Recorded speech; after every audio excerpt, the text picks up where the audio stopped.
To mark my 150th video, here are 150 awesome quotes to inspire your creativity. These are from artists whose work is the finest in the world. I've sorted them into 12 different topics, and this video is a bit of a big one, so I suggest you dip in and out, seize what you like, skip through what you don't. Down in the description there's a complete catalogue of sources and all the info you need about every single quote. Right, let's dive in. Technique. One of the lessons that I learned from being in a big franchise movie like that is that what's important to the audience is exactly the same thing that's important on a low budget movie. Audiences recognize authenticity and aliveness, and that's what I would say to young actors, is not to try not to be intimidated. The playfulness, which is something I say far too much, but in order to play a part you have to be in a playful atmosphere, and being intimidated is the opposite of being playful. So to hold on to that as much as you can.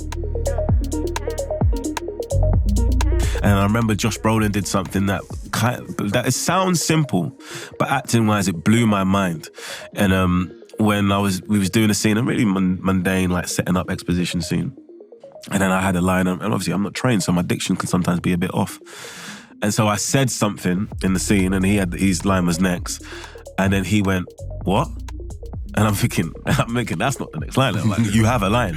And then I said it again, clearer, and then he answered it. And then the take one, I was like, that's blown my mind, because he's actually listening. If he doesn't hear the line, he's not saying it.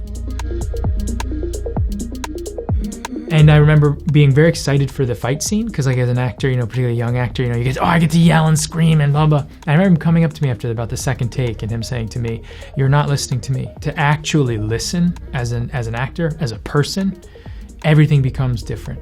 Everything becomes much more significant. And I just remember that, him stopping, just saying, "Listen to me," and the entire scene changed. And a lot of the next couple of takes we used were right after he told me that. The camera likes to discover what an actor thinks or feels. Actors more accustomed to reaching out to an audience in a theatre sometimes mistake the need not to demonstrate to the camera for a need to do less, or even do nothing. In fact, the camera ruthlessly exposes nothing for what it is, nothing. Film acting requires every bit as much imagination and variety as stage acting. When I was in the theatre, I was inadvertently given some advice by the theatre producer. When very young, I was in repertory in Lowestoft. And he said to me, "What are you doing, Michael?" And I said, "Nothing, sir." He said, "What? What do you mean, nothing?" I said, "Well, I haven't got anything to say." So he said, "What do you mean you haven't got anything to say?" He said, "Of course you've got things to say. You've got wonderful things to say. But you sit there and listen, think of these extraordinary things to say, and then decide not to say them." That's what you're doing. And that is the greatest piece of advice I can give to someone who wants to act in movies, is to listen and react. He essentially asked us to invert all of the intentions. So we inverted the verbs and wrote down the opposite verb. What that presented was not the opposite intention, but this dreadful undertone of the original intention. This undercurrent was felt by the audience. It's like, what's going on here? It's like adding a dimension to the emotional delivery of that line. I work with this acting coach I've been working with for about 10 years, and she's always saying to me, "You are enough. You are enough." And what she means by that is, you do the work and you don't need to show everyone how hard you're working. Some actors do, but I think it's more effective when you do the work and you're just then present. And Lenny was a real great opportunity to put that to practice, to try and have faith in stillness and faith in presence over projection. Let the presence be the projection.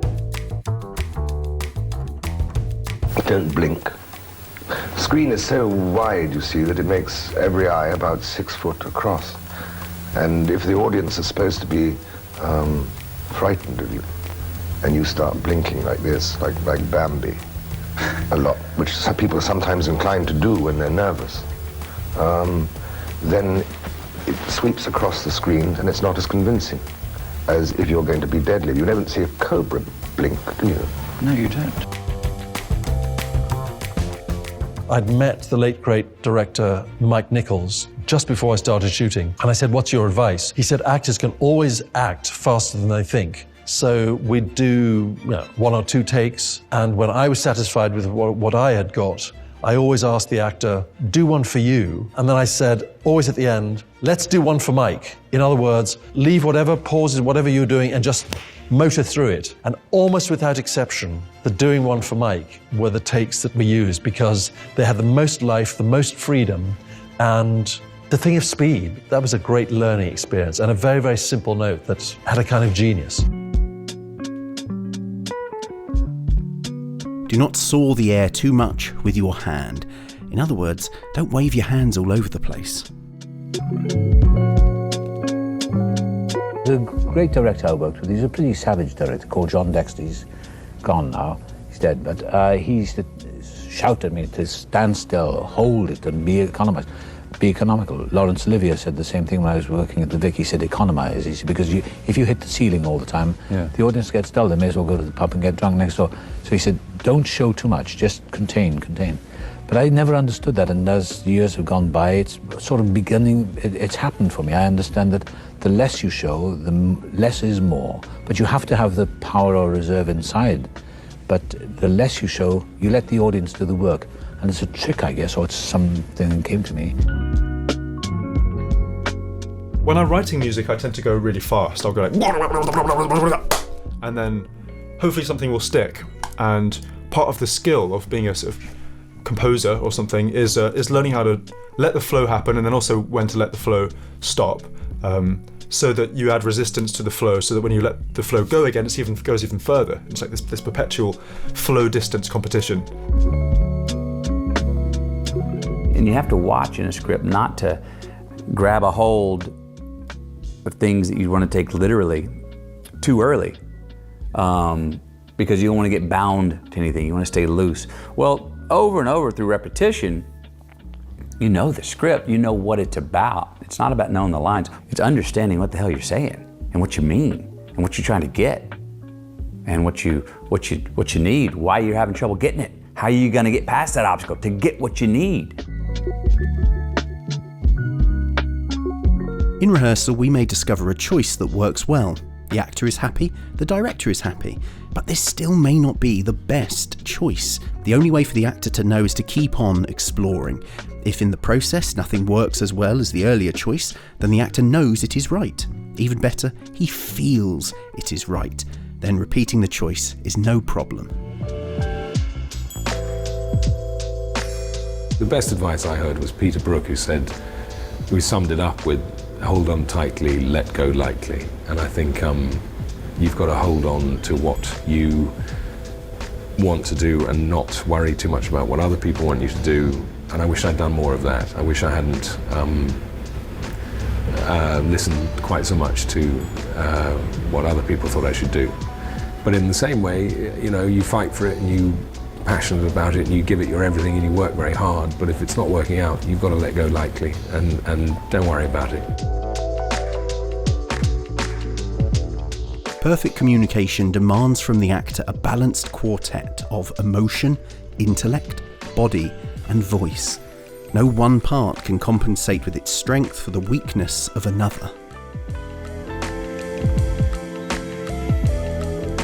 The business of an actor is to be at one with his technique and with his emotion and with his absolutely true feeling and his absolute sense of realism. It must ride absolutely with technique as a jockey must ride a horse. It must be one animal. And to some actors you can say, if they're out of control or they're not harnessed properly, they're acting, and one might say in one mood, is talent superbly harnessed. Hal Galper would say that we are athletes of the fine muscles. And if you're thinking about speed and how much time athletes need to train to run fast or swim fast or bike fast, 2 weeks is not much time, so why would it be any different for musical speed? In order to play fast, you need to play slow and deliberately for a long period of time, and eventually, after many, many months, you will get there, but it does take a long time. Silence has texture, it has gravity, it has weight, it's liquid. And I find even when I'm conducting silences that I've composed, I conduct them with rubato. So even just 3 beats of rest, I'm never just thinking 1, 2, 3, now we sing again. I'm thinking,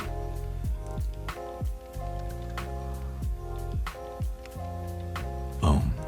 That the silence is this thing to be shaped. It's alive. And every note of rest that I've written as a composer is designed to be performed that way. Not as just a placeholder between sound, but as a living, breathing thing. I keep giving the same notes all the fucking time nowadays. Play the action, not the feeling. Ask the question. Listen.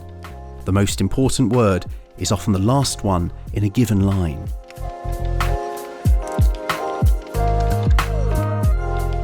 Immature poets imitate. Mature poets steal. Bad poets deface what they take, and good poets make it into something better, or at least something different.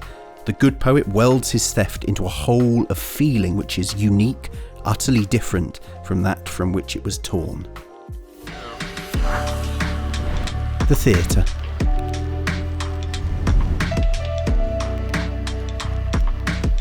Theatre for the starving. Starvation and theatre. There is no contradiction here. Theatre is not a luxury in the life of the people, but a necessity.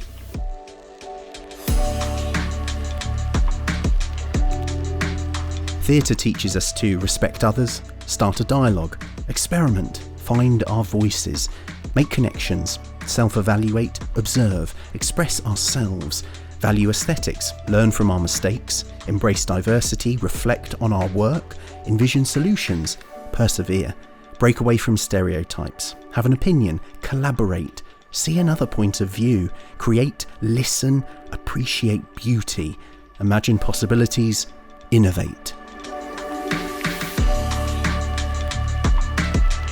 It teaches you about empathy, it teaches you how to relate, it teaches you about consequence, I remember just when I was talking about Measure for Measure, I remember that being quite a profound experience for me when I was at school. I played Angelo in Measure for Measure, and I remembered coming away with the, it's not the final lines of Angelo, but he says, when once our grace we have forgot, nothing goes right, we would and we would not. Essentially just that sense of never knowing what the right thing is to do again.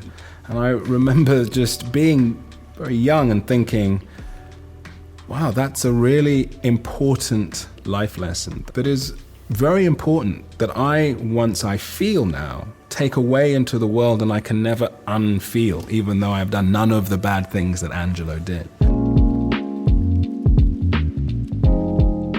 Often this basic need for words is only satisfied privately with an intimate friend, perhaps with a therapist, or even in organised sessions of speaking.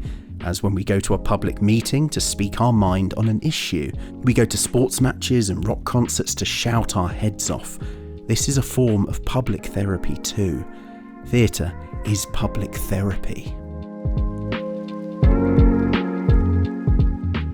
I think theatre is an innately democratic art form. I think it has a sense that it's elitist, but the sense of elitism surrounding theatre is nothing to do with the art. It's not to do with the form. It's not because plays are elitist. It's because people have a relationship with the cultural heritage of theatre that they feel in some way excludes them. And if you work against that, and if you really try and encourage people to come to theatre, that they can be moved and they can be haunted and they can be inspired and excited by all manner of different art and all manner of different stories and all manner of different theatres. And that the potential in this art form is I think it's extraordinary. Voice.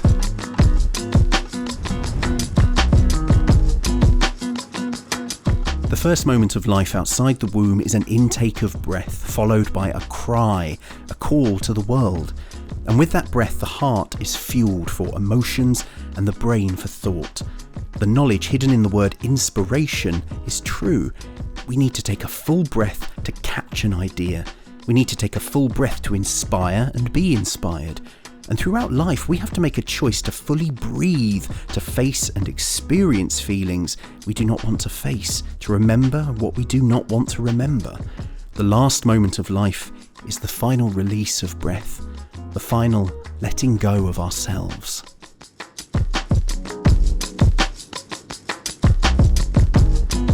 We no longer live in a verbal society in which people sit down and tell stories to each other. Instead, we sit passively and watch television and listen to other people talk. We need to get people excited by language again. I've done a good deal of work on Shakespeare in prisons, and I've watched how excited a group will get by speaking this physical language. And I'm convinced that if we could release people's desire to speak and to release their feelings through words, there would be less violence around us.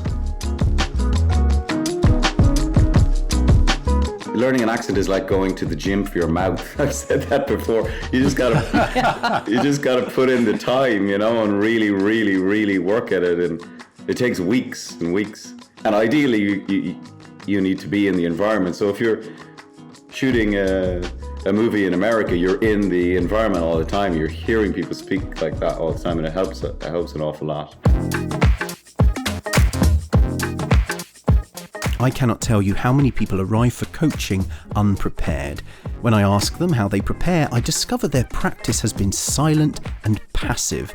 This is not practice, as you cannot prepare to speak with presence without practicing aloud your breath, voice, or speech muscles. Power and energy are physical, and you cannot do this in your head. Head learning is no good for your presence or confidence.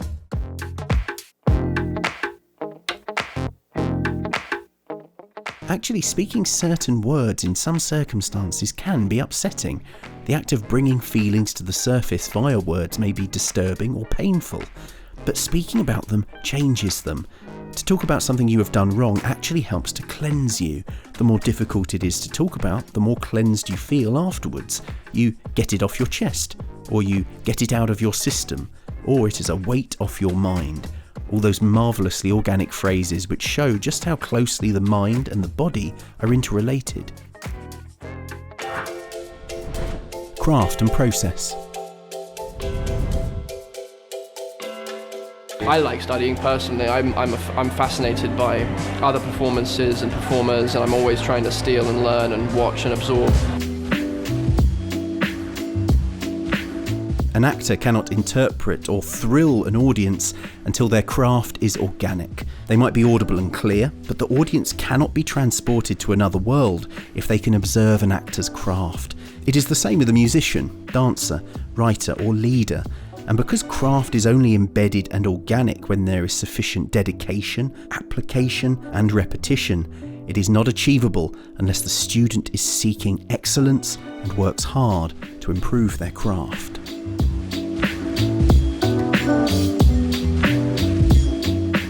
If you are observing your other colleagues' scene work and listening to the criticism they are receiving, avoid becoming an audience. Don't judge, don't approve or disapprove. Concern yourself with their technical problems and identify with them. If the work is successful, ask yourself why.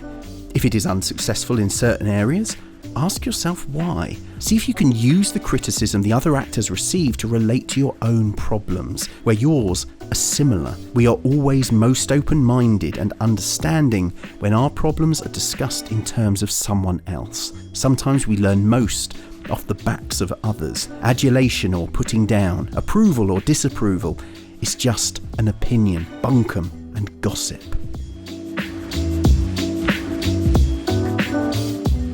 The advice that I live by is something my nan said a very long time ago when I was a child, actually, which is don't let anyone ever tell you that you're lucky, because you're not. You work hard, there's alignment. The universe is doing all sorts of things to get you where you need to be. Things come into your life and it's about what you want to put in the pot to make it work. And I've said this before, but what do you want to leave in the world? There is a bit of luck in it, sure, but it's mainly the ingredients that you use to create the life that you want, to manifest what you want. So you're not lucky, you work hard, whoever's watching this. You work hard and you deserve it, full stop.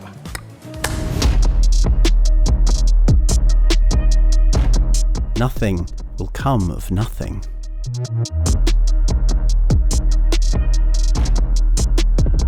I believe a lot of success is really luck meeting hard work. Like, you can't control the luck part, but if it lands on you, if it smiles on you for a second, you can show up with your hard work and be like, does this open the opportunity door? And so my job was to work as hard and make the best thing we knew how.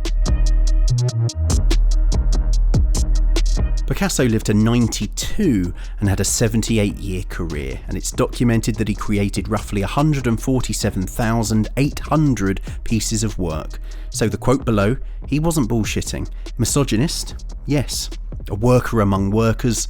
Also yes. Condemn the former, emulate the latter. Inspiration exists, but it has to find you working. Constantly work, which is not sort of results based. I'm like, oh no, if I can download and find these elements that works for this take and this take and this take and, you know, this coverage and everything, and then I give it over. It's strange that maybe the answer is I never really feel like I've arrived at it. Yeah, I don't know. Maybe it that's never I happens. just don't, yeah, right. And maybe that's a good thing. I think, you know, it's because it's always an exploration, and sometimes you don't know if you're going to get there. I don't know. You're I feel like, and maybe that's it. By divorcing myself of that, I feel like, you know, I don't know. I'm just still in this sense of play and exploration, and we'll get there. It's the full company read through today. Driving in, I am so nervous. I have to stop the car to write this down. There must be no further hesitation or doubt. There must be no further fear. Richard must be played by a confident actor. Manufacture it. There are different kinds of problems that actors have to have now, but I think the only thing really I could ever say is what I would always say to young actors, and that is, try to keep hold of everything about you that you think makes you odd and wrong and not like other people, because that is the heart of who you are. And I think it's very tempting to kind of compare your insides to other people's outsides, but in fact, everything that makes you the wrong shape to fit into what you see as a whole is what's best about you. I think that's generally true for people, and it's definitely true for actors. What was the biggest obstacle for you in terms of writing? Confidence.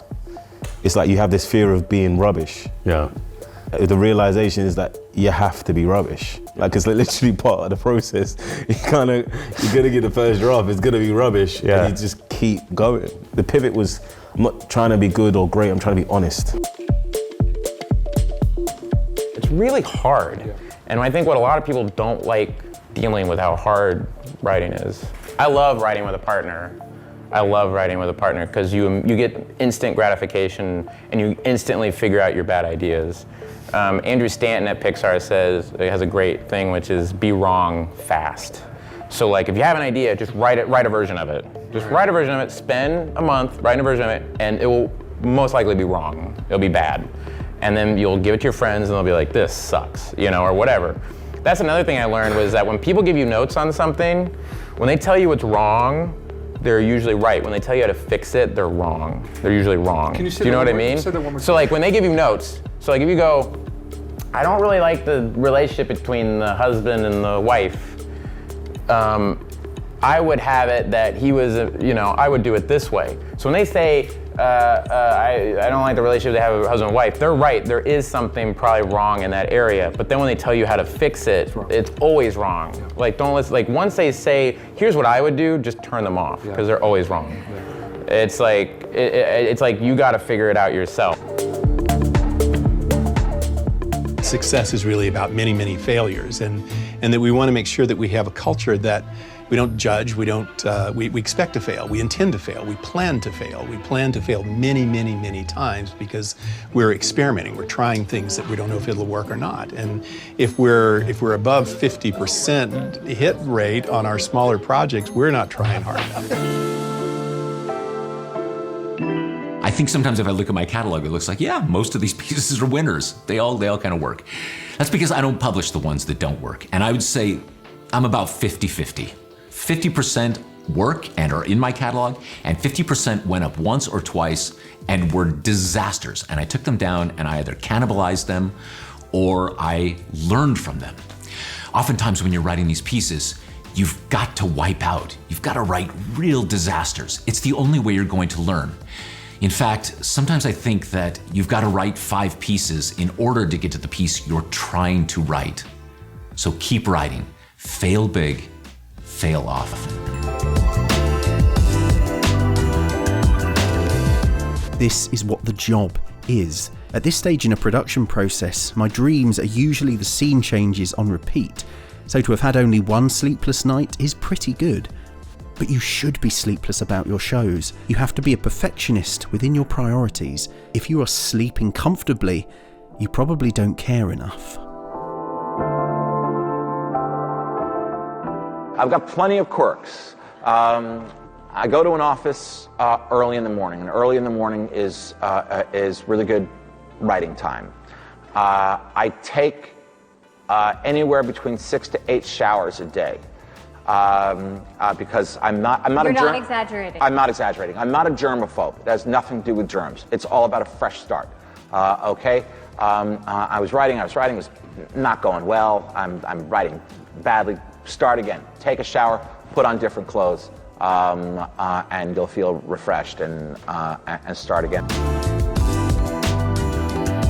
Creative energy is good in the morning and in the evening. In the afternoon, you're just digesting your lunch. So this actually gives the actors an opportunity to go to the bank and have a good dinner, and after that have a rest or do the laundry, whatever. But that's the system that in the past 15 years at Ex Machina we've been doing. We rehearse in the mornings and in the evenings. For me, I was just trying to get into a space of not thinking. Yeah.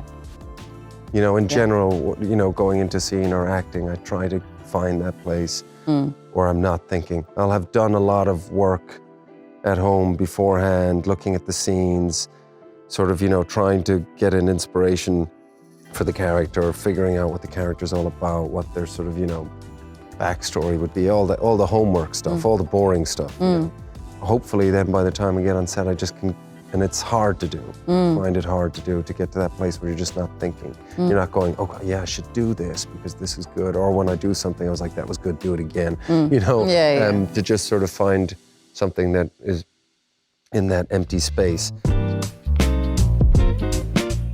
I worked a long time ago, I worked with a wonderful Polish DP called Ryszard Lemczewski, who shot The Last Resort and Paweł Pawlowski's movies. And he said, it's a good idea to give yourself limitations, and that limitations can liberate you. And that by setting yourself those limitations, you can somehow liberate yourself without the kind of options for options paralysis that can exist sometimes. There is no career that has ever been achieved in entertainment, I truly believe this, without a healthy dose of luck. I was a working actor. Things were fine. I was paying my bills, leading a very middle-class economic life. And then I got a lucky break at age 40 and was cast in Malcolm in the Middle. At 50, I got an even bigger break when I was cast as Walter White on Breaking Bad. That was my trajectory. It came when it was supposed to come. And that's the interesting thing about luck. It doesn't work on your timetable. It works on its own. If you think that this is something that you can carve out some arbitrary amount of time to achieve certain things, this is not for you. This is a lifetime. The advice is to stay curious. My challenge as a person is to follow my curiosity. I have the opportunity in my work to play seriously for the rest of my life, to find serious play and follow the curiosity about other people in the world, how people are, why people are the way they are. Craft training also offers the student another life offering. Not all our students become actors. Craft is a hard and repetitive process. Once learnt, can be applied to anything in life you want to achieve. Learning to use your voice, mind, heart and imagination produces some of the most useful people in society. Those who can communicate, connect to others, imagine and create. The hard craft of actors gives anyone that works through it a huge advantage in any later endeavour. Whenever young actors now say to me, what advice do you give me? I'm thinking about training, I want to be an actor, whatever. I say, forget about acting. And I really mean it at that point in time, because whatever you do as an actor is cumulative. It's about, so I say, go to art galleries, listen to music, know what's happening on the news in the world, and form opinions, develop your taste and judgment so that when a quality piece of writing is put in front of you, your imagination, which you've nurtured, has something to bounce off of. Directors. I can tell you how Martin Scorsese gives me, as an actor, his notes after he sees a scene. He watches in a black box, watches the monitor, blind as a bat, not really, but he's come out of his box and it's rather bright, so he's guided by his assistant. He's led across a mass of cables and hazards, and he stands in front of me and he says, do you want to do another one? Simple as that. It's pure and simple as that. Instead of boring you to sleep with endless notes that are unplayable that some arrogant directors force on the actor. He said, do you want to do another one? And I say, yeah. Or if I say no, he says, great, let's move on. I went to see Evan Cabinet's production. We talked about it. Evan said something that James MacDonald had told him. The key to rehearsals is allowing actors to get it wrong for as long as possible. And I did a scene once in Batman, and he came up to me, and it was probably one of 2 notes he ever gave me in 7 years. And he came up to me and he said, let's do that one more time. There's more at stake. And I went, yep, got it, all right, let's do one more. Yeah, I know what you mean. Yeah? That's a fantastic piece of direction. Yeah. You know, I don't need to know the ins and outs of the whole universe. I just need that nudge. And then you go, oh, he just wants me to just turn it up. Yeah. I just need to adjust the volume on it. Not vocally, right, but the energy or the dynamic of it he wants, you know. And I use that as an example because that is just a really fantastic piece of direction.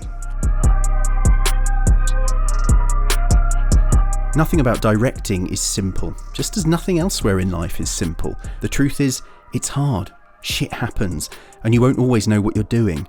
That is not to say that directing is random. You use technique and your conceptual understanding, for example, of dramatic action and psychology, but the right thing to do isn't always obvious in advance. Every day, a director makes judgments on a continuum between guiding and telling, instructing and suggesting, stepping in and stepping back. You have to judge the room, moment by moment.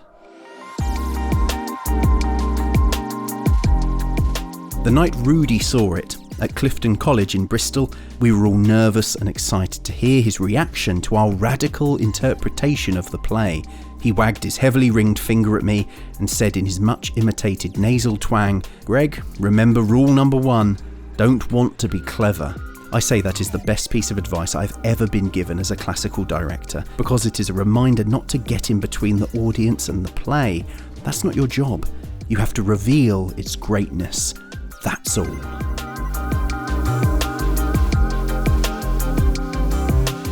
Although I loved John Gielgud dearly, I was surprised and disappointed. Over the years, he had answered so many questions, had heard so many interpretations of every line, that his playing was slow and was completely blocked by the pale cast of thought. It was a lecture, not a performance, as though he read out all footnotes as he spoke. I had a similar experience when I staged Hamlet for the first time. Full of awe and respect for this great challenge, I closely studied all the detailed analyses I could lay my hands on. As a result, intuition had no place, and the production was dull, except for Paul Schofield, who refused all discussion and analyses.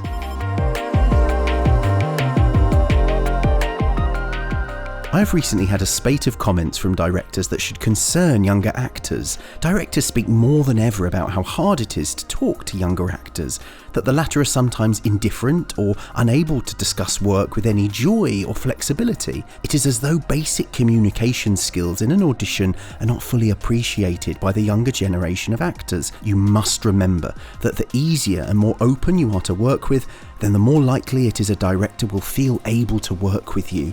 This is a first key to success as an actor.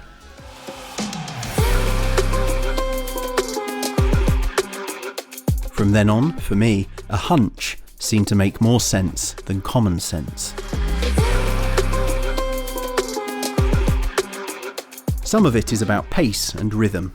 Some of it's just about psychology. Some people need encouragement, and some people need challenge. Everybody needs to be told they're doing well at some point, but sometimes people need challenging, and you need to say when they're not doing well enough. I know you can do better. Sometimes you just need to be supportive. Everyone has a different language. Some of the best notes are delivered as a joke. You can change a whole performance in one line, or you can destroy one if you deliver the wrong note at the wrong time. You can spend 2 hours giving notes and getting nowhere if you're not careful, and you can spend 2 minutes and turn the performance on its head. Discipline and professionalism.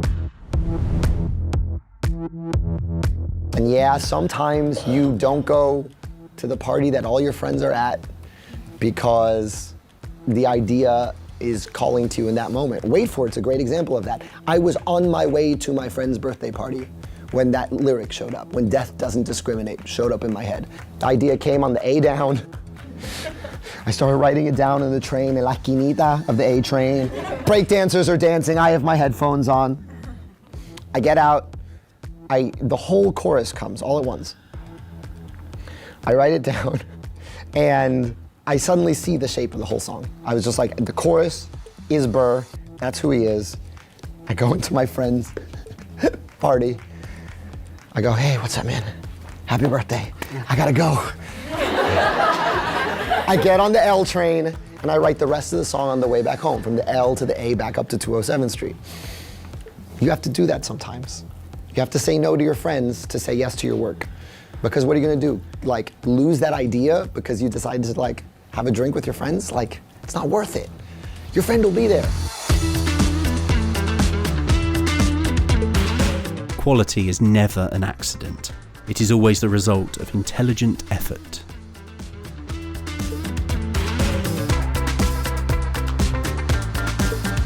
Remember, the amateur works until he can get it right. The professional works until he cannot go wrong.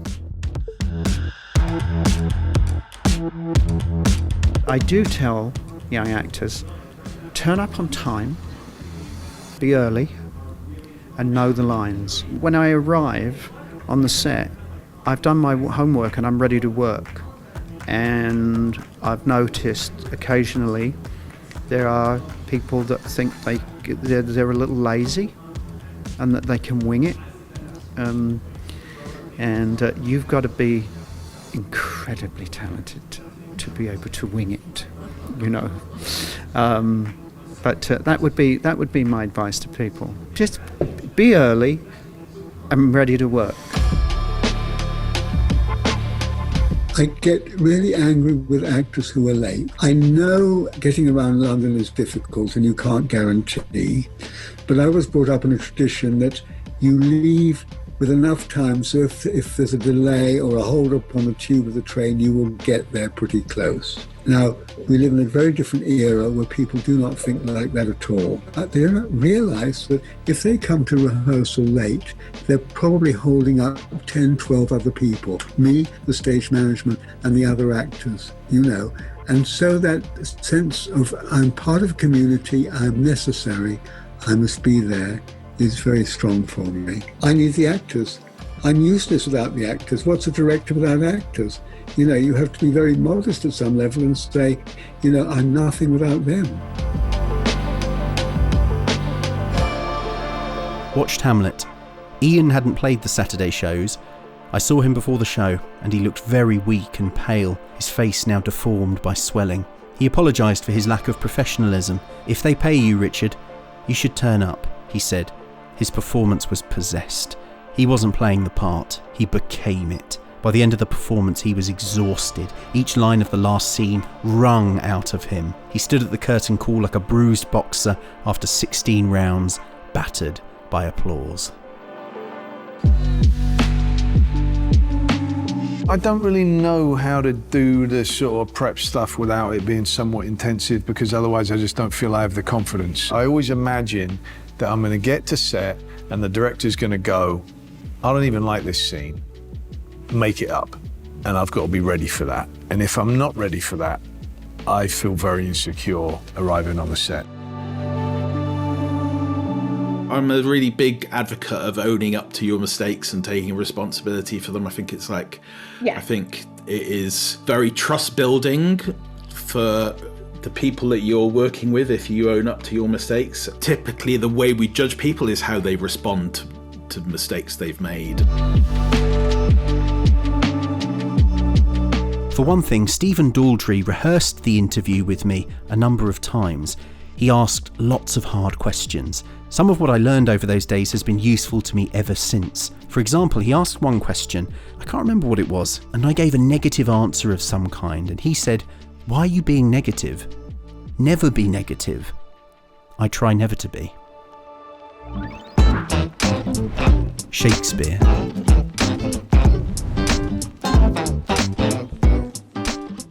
Shakespeare, the writer, feeds the needs of the voice because he wrote for speaking actors and for a public theatre of listeners. He made plays that need to be heard, to be understood. Reading a great play is not enough. You only understand it when it is spoken.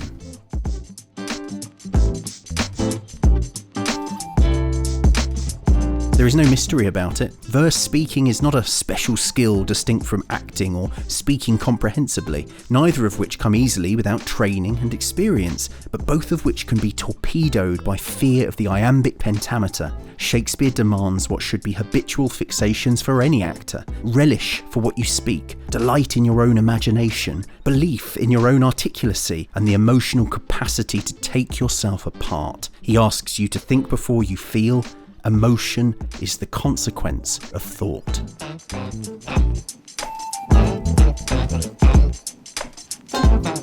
The main purpose of his verse is to represent ordinary speech and tell a story lucidly. At its best, it is quick and clear, and if it is delivered with 5-act sense as written, and with a tiny sense break, not a stop, at the end of each line, communication with an audience is immediate. That is why Shakespeare wrote in iambic pentameters. He didn't want to be poetic, he wanted to be understood.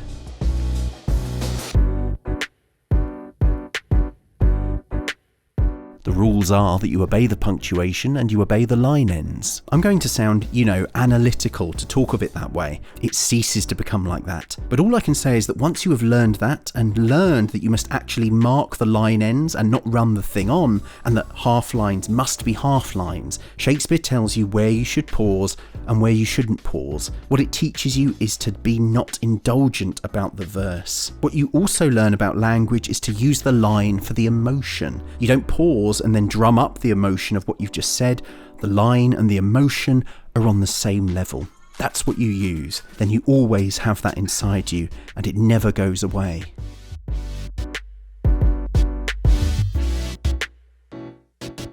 I sound and feel so reactionary, but it is like a knife in the stomach when Shakespeare is rewritten or ridden the wrong way. He makes it easy, or easier, if you think on the line. Shakespeare on stage rewards propulsion. Speak the line tripping, be quick through the line. It rewards energy, it doesn't admire you hanging around. So on stage, you have to think quicker than the audience. Yeah. Speak quicker than they're thinking.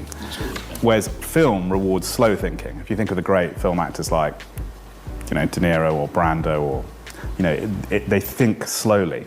And the camera is picking up the depth of the thought, not the speed. Schofield in the Peter Absolutely. Brook Lear. Yeah.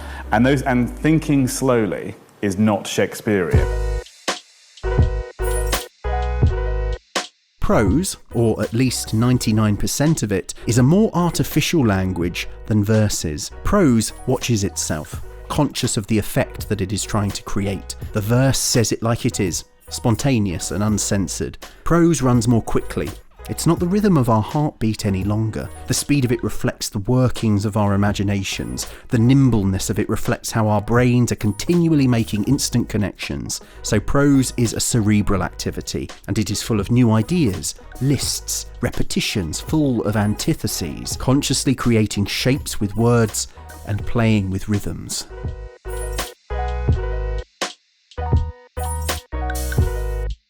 Here's some quick thoughts that I've had on what verse is versus what prose is. It could be formal versus casual, heart versus head, most important versus less important, natural versus deliberate, deeply connected to the listener or loosely connected, heavy-hearted versus light-hearted. Hopefully these ideas might unlock what verse is and what prose is for you.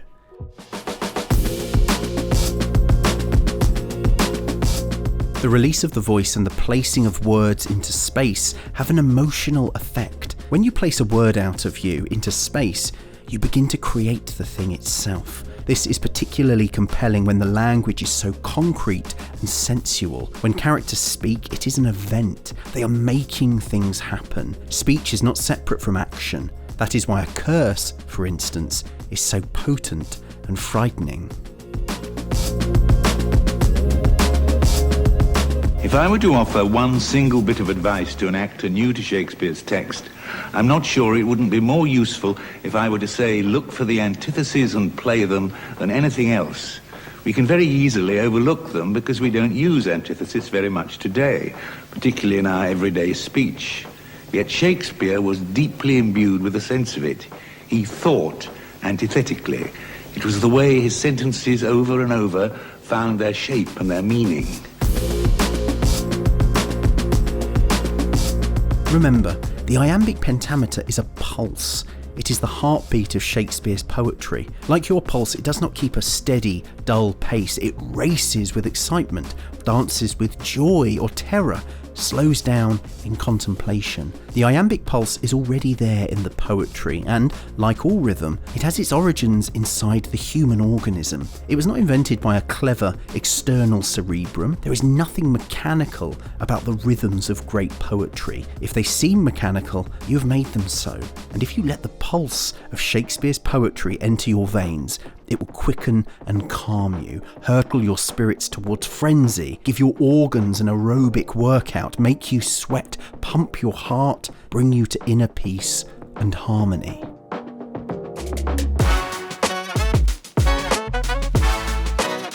Try to be simple. Trust that Shakespeare is trying to do the same. However profound, eloquent and complex is his intention, be specific. All good art is derived from specific observations, all bad art from generalizations.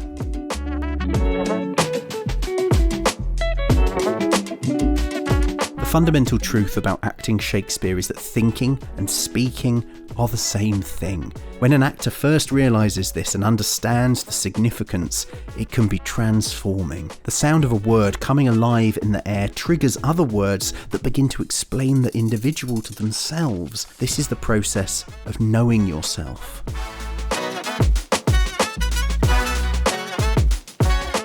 Research has been done to prove that we, as listeners, can only take in about 6 or 7 seconds worth of speech at any one time without a split moment's break. This roughly amounts to 8 or 9 words, and we need that break in order to take in the information which is being passed to us. So when we are looking at line endings or caesuras, it is useful to keep this in mind. They are not some kind of literary device invented by writers and poets, rather they are essential to our understanding. In everyday speech, these spaces are there in order to accommodate the basic needs of the listener. In other words, they are part of the evolutionary process.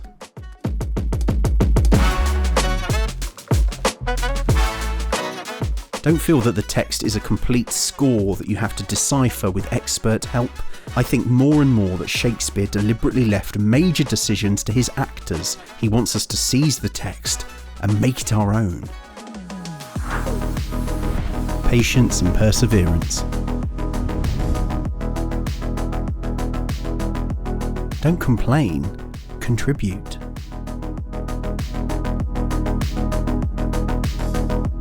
A freelance life, a life in the arts, is sometimes like putting messages in bottles on a desert island and hoping that someone will find one of your bottles and open it and read it and put something in a bottle that will wash its way back to you. Appreciation or a commission or money or love. And you have to accept that you may put out hundreds of things for every bottle that winds up coming back. I remind myself of this when I cannot get any work done, to live as if I am dying, because the truth is we are all terminal on this bus. To live as if we are dying gives us a chance to experience some real presence. Time is so full for people who are dying in a conscious way, full in the way that life is for children. They spend big, round hours. So instead of staring miserably at the computer screen, trying to will my way into having a breakthrough, I say to myself, okay, let's see, dying tomorrow? What should I do today? I don't know, it was always, I guess, just fascinating to me the way in which, you know, you don't know what's going to happen, you don't know what's going to work until you actually try it out, and that's why the process is so essential. I mean, it's also about, getting to succeed and to find something that works, you do have to fail to get there. Yes. So yeah, you have to. There's a path. There's a path. There's a journey. You know. If I'd have listened to my critics, I'd have died drunk in the gutter.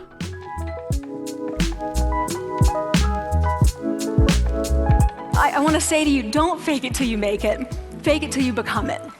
You know, it's not do it enough until you actually become it and internalize. The last thing I want to leave you with is this. Tiny tweaks can lead to big changes. The harder I work, the luckier I get.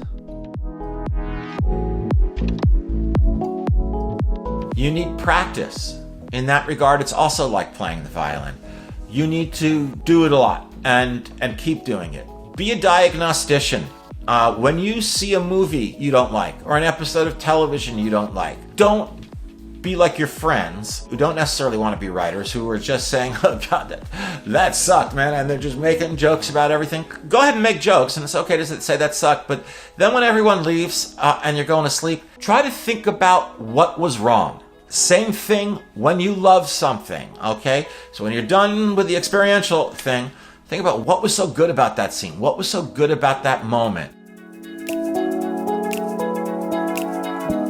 From Douglas Dunn, only a garden can teach gardening, only a theatre can teach theatre, and only directing a play can teach you how to direct a play. I'd add in, only acting can teach acting. It just got too hard. It's supposed to be hard. If it wasn't hard, everyone would do it. The hard is what makes it great. Phones. Or someone might be on their phone, which I find one of the more disappointing features of filmmaking is the rule of the phone, because I kind of like the romance of no one in the world knowing where I am or what I'm doing. on a film set. I'm still sort of in love with the romance of that I'm in a totally parallel zone.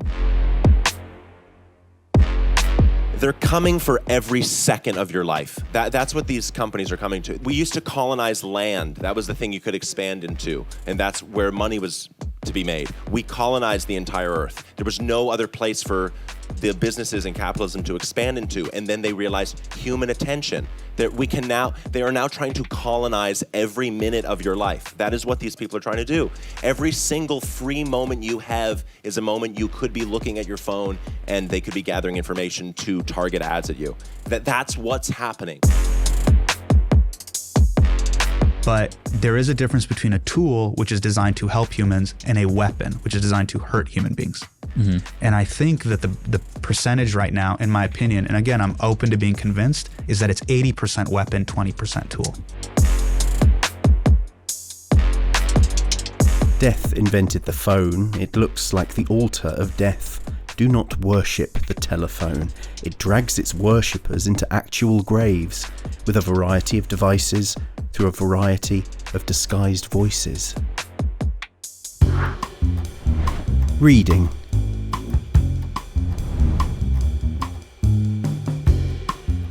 Always be reading. Go to the library. There's magic in being surrounded by books. Get lost in the stacks. Read bibliographies. It's not the book you start with, it's the book that book leads you to. Collect books, even if you don't plan on reading them right away. Nothing is more important than an unread library. Don't worry about doing research, just search.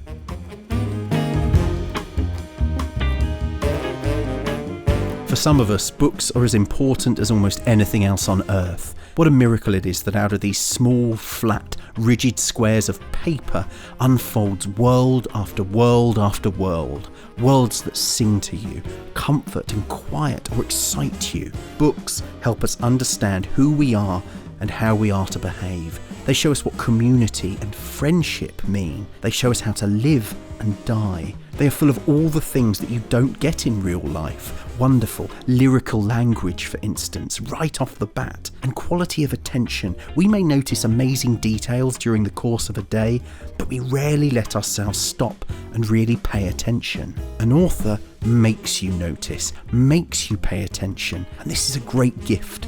My gratitude for good writing is unbounded. I'm grateful for it the way I'm grateful for the ocean.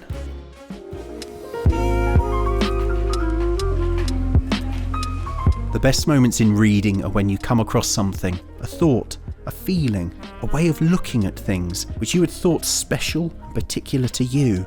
Now here it is, set down by someone else, a person you have never met, someone even who is long dead, and it is as if a hand has come out and taken yours.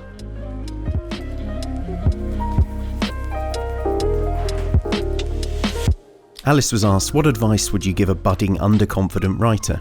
She says, give yourself permission to write. Do it for yourself. Read, read, read. And because this industry is tough, be very kind to yourself too.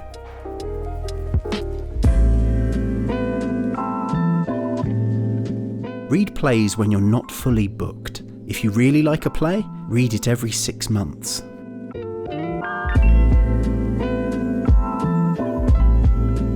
Read. Read as much as possible. Read the big stuff, the challenging stuff, the confronting stuff, and read the fun stuff too.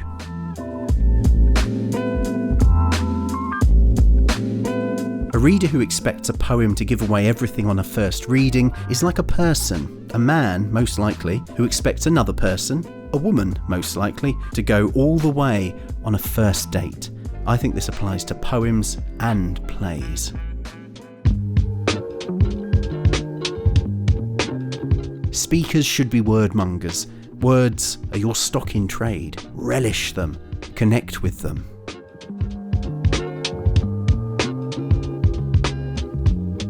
Marcel Duchamp said, I don't believe in art, I believe in artists.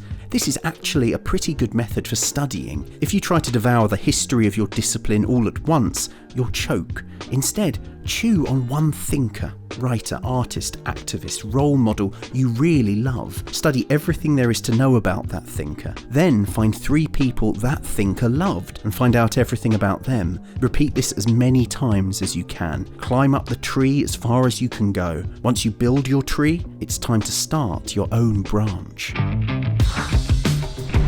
Illuminating Quotes.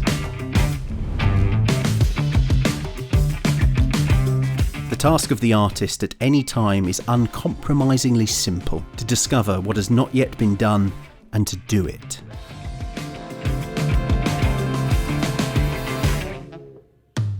In the particular is contained the universal.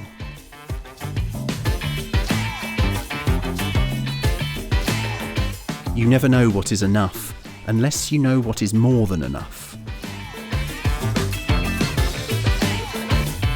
Yeah, I'm thinking of this American writer, Saul Bellow. He said, "Death is the dark backing a mirror needs if we are to fully see ourselves."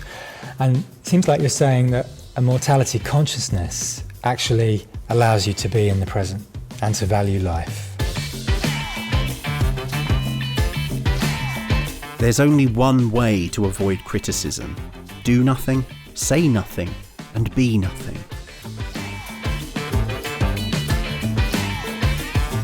And there's this Mahler quote that I love: "Tradition is tending the flame, not worshipping the ashes," which is something that I hold on to.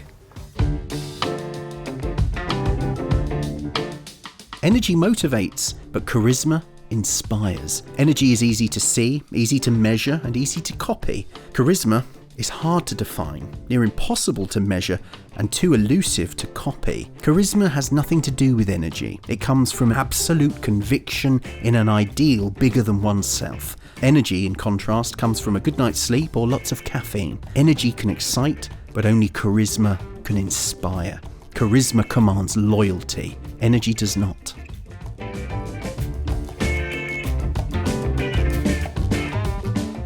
Be regular and orderly in your life, so that you may be violent and original in your work.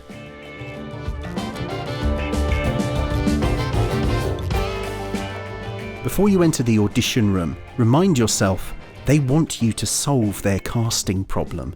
They want to give you the job.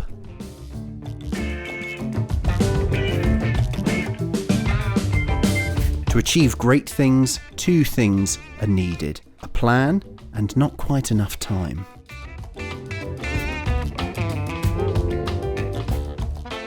I used to argue like hell with them. But you know something? It takes friction to make motion. There is a vitality, a life force, a quickening that is translated through you into action.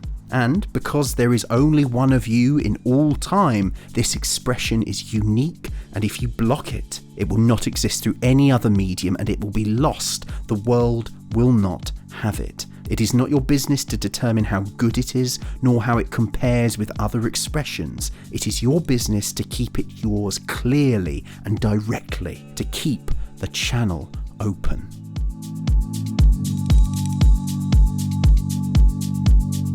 When we are born, we cry that we are come to this great stage of fools. Life advice. But the best piece of advice I ever got, I said earlier, was from Nick Evans, my director. He said to me, turn nerves into excitement and use your nerves as a fuel to be better and to better yourself. So that has been the most valuable piece of advice. I use it every day, and it's helping me get to where I want to be. I think being ambitious is wonderful, and being unrelenting is super important. And I think being willing to extend yourself, and as Jim Carrey would say, risk being seen in all of your glory. You know, you just go. Yeah. But I think to go with very, very specific, narrow, pointed lenses. I can only speak from my own experience, and I know that the narrower my aperture going into a process, the less impactful the results to me emotionally. Of course. And actually sometimes to the people around me too. There are moments where you need to be exacting and you can slingshot, you get bang, bullseye. That's normally in the middle of a process where you're like, I need to land this exact feeling, I need to land this exact moment, or whatever kind of thing.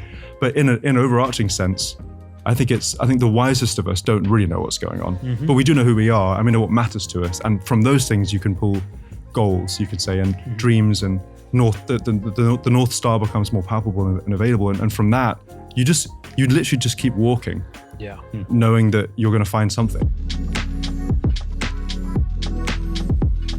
How can I make myself connected? I can't, but I can try to create an environment that is welcoming for connection if it should turn up. Abstinence helps. Taking a full day's break from my phone helps me rediscover the pace of my own mind, which is useful for feeling in full possession of my senses. Fasting helps. Tasting food after a day without helps me give due importance to the everyday acts of living. Reminds me of how lucky I am to eat a meal. Ritual fasting is important in every culture and religion, except here in the secular West, where we expect all the trappings of success without any of the self-examination necessary for understanding its costs and the responsibilities that come along with it. And when things get tough, this is what you should do. Make good art. Do what only you can do best. Make good art. Not I, not anyone else can travel that road for you. You must travel it for yourself.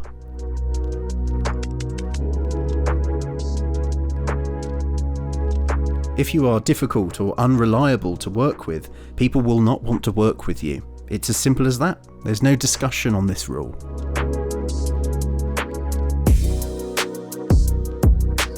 One of the things that I wish people had told, there are about three things that there's many things, but three of them are things I wish someone had said to me before, I wish I'd known. One is that it was okay to be frightened.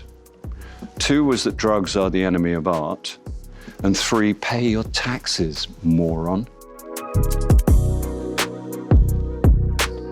Remember that there is no such thing as failure. There is only learning.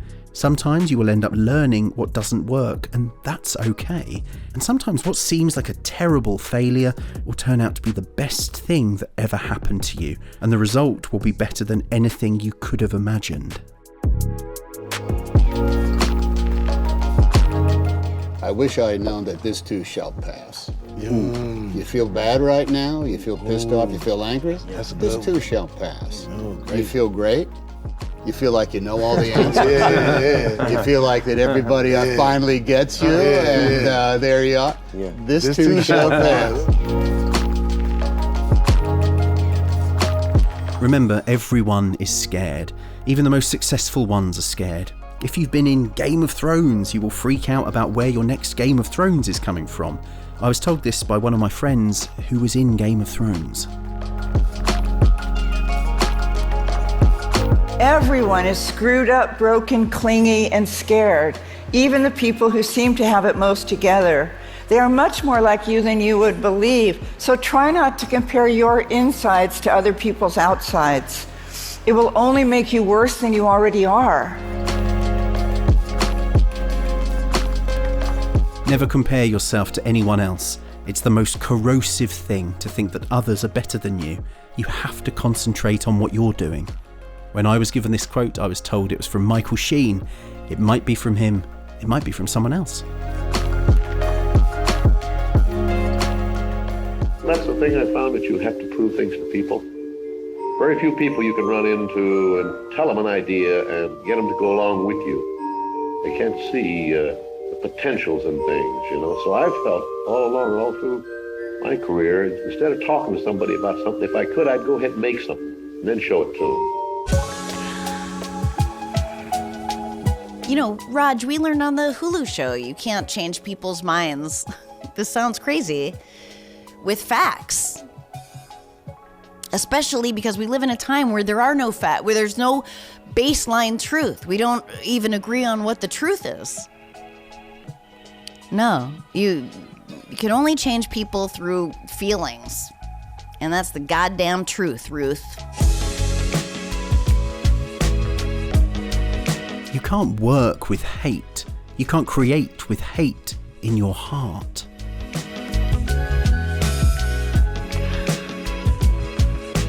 It's really hard to hate someone when you listen to them speak.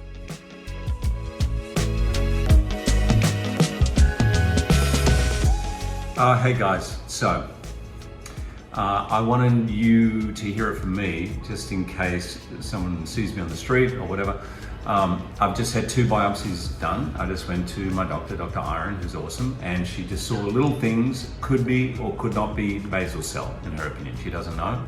I'll find out in 2 or 3 days, and as soon as I know, I'll let you know. Just to remind you, basal cell in the world of skin cancers is the least dangerous of them all. However, if I can just take this opportunity to remind you, summer is coming. For those of us here in the Northern Hemisphere, please wear sunscreen. It is just not worth it. No matter how much you want to tan, trust me, trust me, trust me. This is all stuff that happened 25 years ago. It's coming out now. Put some sunscreen on. You'll still have an incredible time out there. All right? Please be safe. As ever, as with most moments of inspiration, they always happen in the shower. You have a sleepless night, and they either happen early in the morning when you're dreaming or in the shower. It took me years to learn this. You can say, I don't know. It sounds simple, but it takes confidence and experience to say, I don't know, and I certainly didn't do it at the beginning.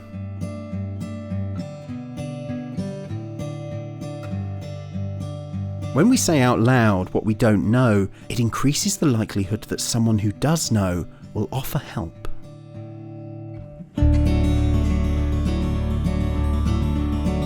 Seeing yourself as part of a creative lineage will help you feel less alone as you start making your own stuff. I hang pictures of my favourite artists in my studio. They're like friendly ghosts. I can almost feel them pushing me forward as I'm hunched over my desk. The great thing about dead or remote masters is that they can't refuse you as an apprentice. You can learn whatever you want from them. They left their lesson plans in their work. I don't know who needs to hear this today, but there's no such thing as good music and bad music. It's just the music that feels right for you. There's no such thing as good technique and bad technique, just the technique that works for you. There's no less is more or more is more. It's just the amount that feels right for you. You can literally make anything you want. Every rule is arbitrary. Nothing and nobody is pure. And you don't need to be an expert at something to contribute something of value. Just build yourself a language of the stuff that is important to you. Pull shamelessly from every school of thought and absorb as much as you can. Open your heart and say who you are. The biggest communication problem is we do not listen to understand. We listen to reply.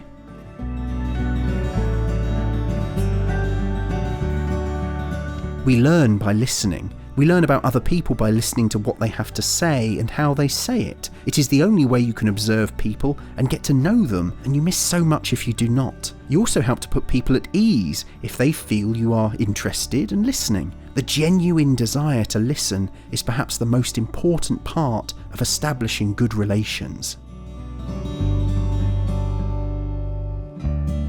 It's as if they're standing at the foot of a mountain, and they have this abstract concept called impact that they want to have in the world, which is the summit.